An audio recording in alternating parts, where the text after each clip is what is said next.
Let's welcome Miss Majesty Divine. Hey, Madge, come on in. Hey, darling, how you doing? I'm doing well, Madge. So, first of all, tell me where you're calling from tonight. I'm in Madison, Alabama. Madison, Alabama. All right, you are Miss Majesty Divine in Madison, Alabama. Where did you begin? Where did you grow up? So I was a military kid. I've lived all over the world, and when my dad retired, I went to school here in Alabama. I went to college. I became a math teacher, and I started teaching in Birmingham, Alabama, about 30 years ago. And about 7 years into my career, somebody said, "Hey, we need some fundraisers for Pride and for at that time an AIDS hospice. Um, do you want to do drag?" I was like, well, not really, but sure, let's go raise some money. And that started 22 some odd years ago. And I just kept doing it because it was a lot of fun. And it gave me a platform. It gave me a reach to what I believe in. So I started doing drag as really for fundraisers. And then I turned it into kind of like a part-time business. Very good. So, what was the brouhaha recently that got you suspended from your daytime job? So I do drag queen story time up here, and usually we do it as a fundraiser during the summer for Hard Knocks Rescue and Training. It's the dog rescue I work for. I'm their official drag queen. I raise money for them. So we have story time every other Thursday during the summer. Parents can bring their kids. It's free. They can make a donation if they want to or not, but we have the adoptable dogs there. I read books. I read books centered around dogs and giving dogs a second chance. I read books about inclusion and acceptance. And, the kids have a good time. We color, we sing songs, we read. Reading to kids is a lot of fun. I have a master's in counseling, and I found that books are very healing. So I think reading to kids helps them deal with things that have happened in their lives. So we had a fundraiser that was a nighttime fundraiser. Most of the ones, and real preface this is every single one of my story times was live and on my website until Facebook shut Drag Queen Storytime Facebook down. So all of these were out there live. Everything I've ever done was recorded and live. So we had one that was at night. I didn't have any kids there. So I had a room full of adults, but the people who run the rescue wanted to still go live so we could raise money, because it's another way we raise money is when we're on live. So I read a book called Walter the Farting Dog, and it was about a misunderstood dog that farts a lot, obviously. During the book, I made an offhand comment about something I read. Okay, what was your Then comment? What was your comment? It was Walter found a big juicy bone, and then I said everybody loves a big bone, to a room full of dogs who, honestly, what dog doesn't like a big bone? But anyway, so this religious faction that protests all my drag queen story times clipped together a video of all my previous story times with the crowds. They took that little one, put it at the end, and said I was making sexual innuendos in front of a room full of children, which is absolute BS. Libs of TikTok got it. They sent it first. They threatened my principal. I'm a school teacher. Obviously, people know that by now. They threatened my principal and my superintendent that if they didn't do something, they were going to release this story. My principal and superintendent said no comment because I hadn't done anything immoral, wrong, or otherwise. Then they released this article. All of a sudden, my school systems, Twitter, all their accounts are being spammed because they keep tagging them. All these hate comments, all of these, like, Libs of TikTok has like 1.5 million followers, so it blew up. Okay, That let go back. Tell me about more about Libs of TikTok. What is that? They're a Twitter page, and I had never heard of them. It's apparently one woman, shy. Karen. I bet you her name's Karen. Yeah, it's something Rychek, I think. I don't know. I still don't know. I really don't care about them.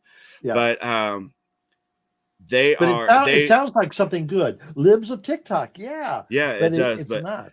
what they do is, since they got banned from TikTok, they're on Twitter, and what they do is they go around and find clips of teachers.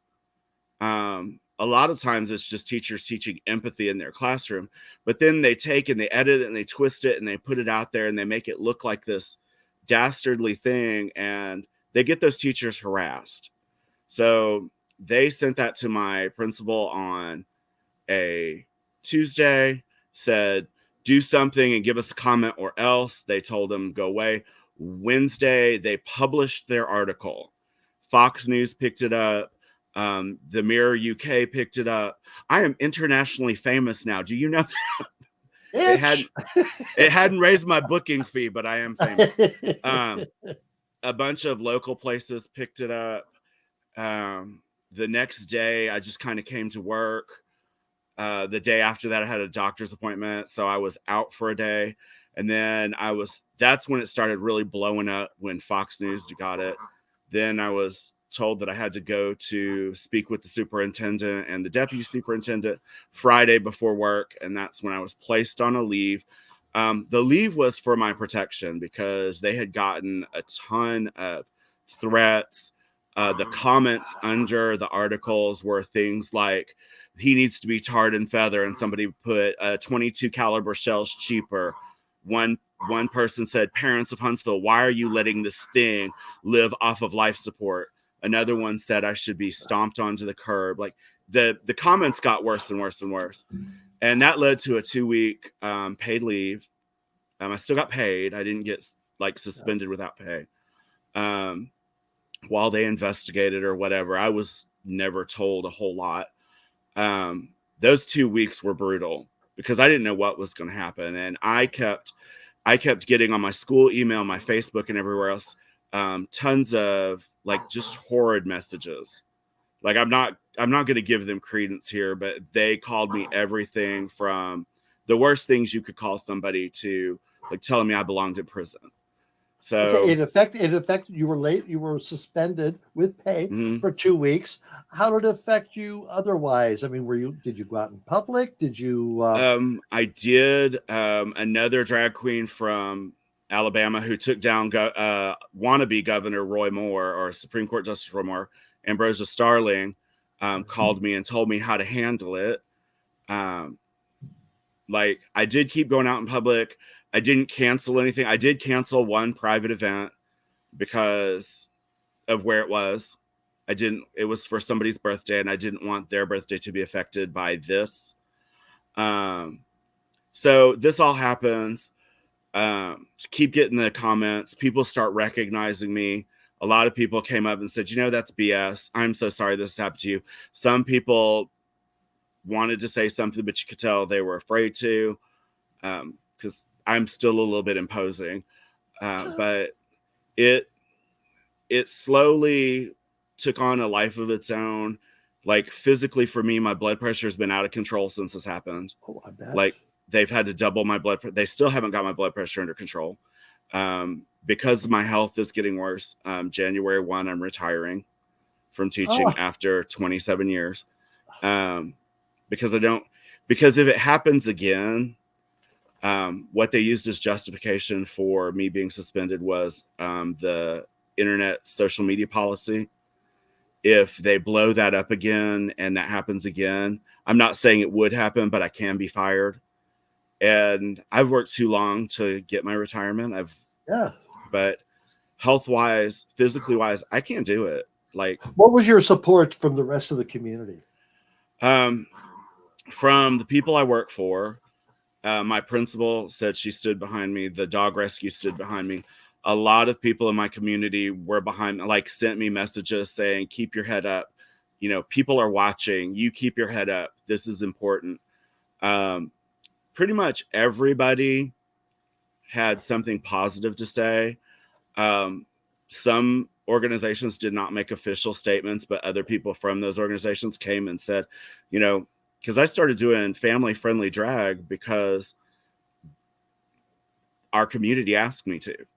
Like, the parents who have kids wanted queer entertainment for their kids. They didn't want to go to something that was just heteronormative. So that's why I started doing this. All of the parents of my students, a lot of them stood behind me. Former students stood behind me. I got a lot of messages from kids I hadn't seen in 10, 15 years, telling me they support me. So I had a lot of support. I had parents rallied around me. They raised a lot of money for my dog rescue that I'm part of. So there was a lot of good things that came out of this, but at the same time, there have been some, like I had to get a new security system for my house. I have to have cameras in points of entry because they didn't know what could happen, because some of the things people said, like, you don't know if these people are crazy. You don't know if they're real. You don't know if they're just going to stay behind their keyboard. And that's not something I have a family. I have to take care of them. So, okay. You retire January 1st. What's next? So I'm working, when I saw how you do this, I am working on a studio to do drag queen story time on a more regular basis, complete with puppets and music, and friends have volunteered to do stuff. But I'm also going to work on my drag because, like, I'm 52. I love performing. I am just in a point where I am booked regularly and blessed to be where I am. So I'm not going to stop. But I also have some side businesses that I'm working on, and I'm still going to tutor math, and I have a master's in counseling. I'm going to be counseling part-time too. So, well, good for you, Majesty Divine. We're going to stop this interview right now, but we're going to have you back to talk to the other girls about what's going on. Cool. So thank you so much for your story. You've inspired many, many people.